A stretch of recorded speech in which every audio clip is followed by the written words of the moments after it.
Now, why is a mass movement of people being allowed to occur across America's southern border? Why are the American authorities simply letting this happen? Is it part of some grand conspiracy, or could there be possibly a simpler explanation? By the end of this video, I will have persuaded you, I hope, that there is a simpler explanation, and that it is part of the very nature of the liberal mind that this must be allowed to happen, and this is because the liberal, to a certain extent, is a born traitor. Hello, and welcome to this edition of A Quick Pint. Now, why is a mass movement of people being allowed to occur across America's southern border? Well, I refer you to a very interesting paper which sets this out, called Ideological Differences in the Expanse of the Moral Circle by Waits et al., which was published in Nature Communications in 2019. And what they explain about the nature of the liberal mind is as follows. We humans are pack animals, but we must attempt to ascend the pack hierarchy, because it is at the top of the pack hierarchy that we are more likely to get more resources, more likely to get more mates, more likely to pass on our genes. This means we have two sets of moral foundations: binding foundations, or group-oriented foundations, because we must be a cohesive group to fight other groups, and individually oriented foundations that allow us to climb the hierarchy of the pack. The binding foundations are loyalty, let's say in-group loyalty, obedience to authority, and sanctity. Sanctity versus disgust, i.e. we tend to sacralize that which is good for the group, and we tend to taboo and say is disgusting that which is bad for the group. Then there are the individually oriented foundations. These are harm avoidance, i.e. if you are against harm in general, you avoid harm to yourself.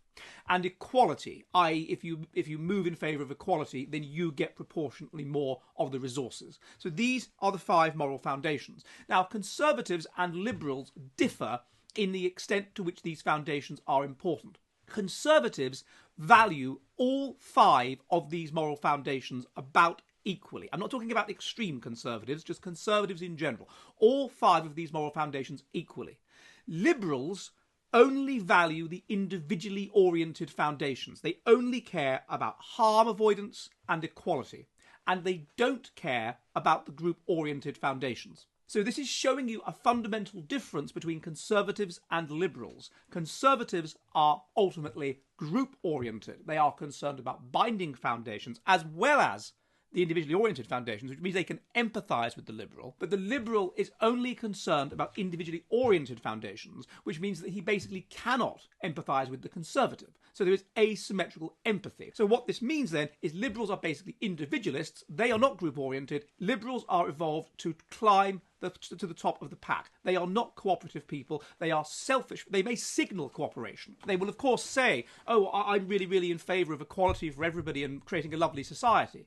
But they're not really. What that is a means of doing is climbing to the top of the pack hierarchy, particularly if you are high in mental instability, and they will tend to be liberals. That's been demonstrated in a number of papers. Then you fear a fair fight, you fear conflict, and so the way that you get power is via covert means. You virtue signal. How do you virtue signal? You virtue signal about equality and harm avoidance, and therefore by covert means you reach the top of the pack. I'm going to keep saying loud and clearly that I am a feminist.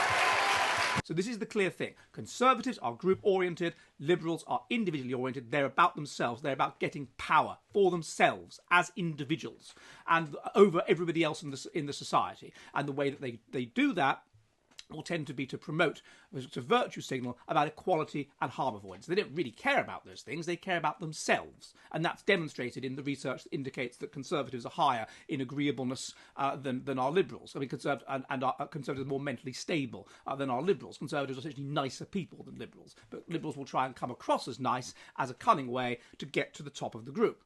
Now, consistent with this difference in orientation, when conservatives feel excluded, feel challenged, feel unhappy, the paper indicates, they will tend to turn on other groups. So if a conservative feels threatened, feels unhappy, feels excluded, he will turn on other groups. He will direct his anger towards another group and try and destroy that group to get more for his group and thus him.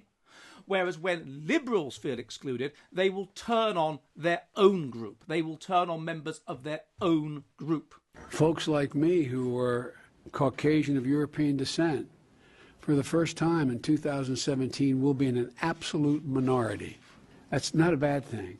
That's a source of our strength. Which is showing you that they are oriented towards not the good of their group, but towards the good of themselves. Now, this paper makes a very, very interesting point, which is the nature of the moral circle when you compare conservatives and liberals. Who do you identify with? Who do you identify with? And what you who do you feel feelings for the most? And what you find is that conservatives will tend to identify with those that are relatively genetically similar to them, in a kind of series of concentric circles that emanate from self. They will identify with their family before they identify with their extended family. They will identify with their extended family before they identify with, let's say, their ethnic group, their people. They will identify with their ethne or their people before they identify with their race, let's say. They will identify with their race before they identify with humanity as a whole. They will identify with humanity as a whole before they identify with animals, and on it goes. Their identification is to those that are genetically similar, or to those that are in groups that are to which they are central. With liberals, it is quite the opposite. Their moral circle relates to the groups that are more distant from self. So they will often tend to identify with, let's say, another ethnic group over their own ethnic group, or another social class over their own social class, or another racial group over their own racial group, or even in extreme cases of animal rights activists, another species over their own species. Now, what this means, of course, is that they are born traitors. They are born collaborators. If you identify with another group over your own, then you will be better at collaborating with that group in your own individual interest in order to gain power over the in-group of which you are a part. So an obvious example, a member of the upper class wants to gain power in his society over all of the other upper class people that are running the society. What does he do? He identifies strongly with the working class. This gives him a coalition, a power coalition, and it permits him to attain greater status among his own class, among the upper class. What's something that you always carry with you? Hot sauce. Now, listen, I just want you to know, people are going to see this and say, okay, she's pandering to black people again. Is it working? And you see this again and again in history. In Finland, for example, so many of the people who were in charge of the Finnish national awakening, in which Finnish nationalism came to the fore in Finland, were in fact Swedish-speaking Finns, who were collaborating to get power, among other Swedish-speaking Finns, with Finns. In much the same way, similar situation, if you are left-wing and you are a member of the elite in a Western society, then what you can do is you can identify with, let's say, a member of a different ethnic group, and therefore you could build up a coalition, build up a power base of supporters with that ethnic group in order to attain power over your own group of which you are a part. So this is what liberals do. They identify with the outgroup, and in doing so, they are better at collaborating with the outgroup in order to attain power, in order to attain individual status over their own group. Now, it follows that they will want to bring into the society more and more members of outgroups with whom they can collaborate in order to attain power over the broader group of which they are a part. And this will be particularly the case if the group of which they are a part are not having children. And we know that is the case. There is a strong reasonable heritability to liberalism and conservatism between about 0.4 and 0.6. Liberals are not having children. Conservatives are having children. So without immigration, liberalism basically dies out. And these people do not have a means of attaining power. So what they have to do is bring into the society people with whom they can collaborate. Those people, it will be in their interests to want a liberal society. Of course, it won't be in their interests to want a society that is hostile to outsiders if you are an immigrant. So it will be in their interests to vote for and to help to create a more liberal society. And the members of the liberal white upper class will collaborate with them in order to achieve that. Now, that doesn't have to be a plan. That doesn't have to be a plan that they sit down and think through. They may do, But it doesn't have to be. It could simply be an unconscious act, because that is how, or a subconscious act, that is how liberals are acting. They are subconsciously attracted to people, to groups, that their moral circle, those they care about, are those that are different from them. What's up, white people? And the rest of you motherfuckers? I'm starting a trend. Look what I got. 1, 2. Oh, show them the bag. Gotta see the bag. Hashtag apology lunch. Go find yourself a black person and buy them some food. Hashtag apology lunch.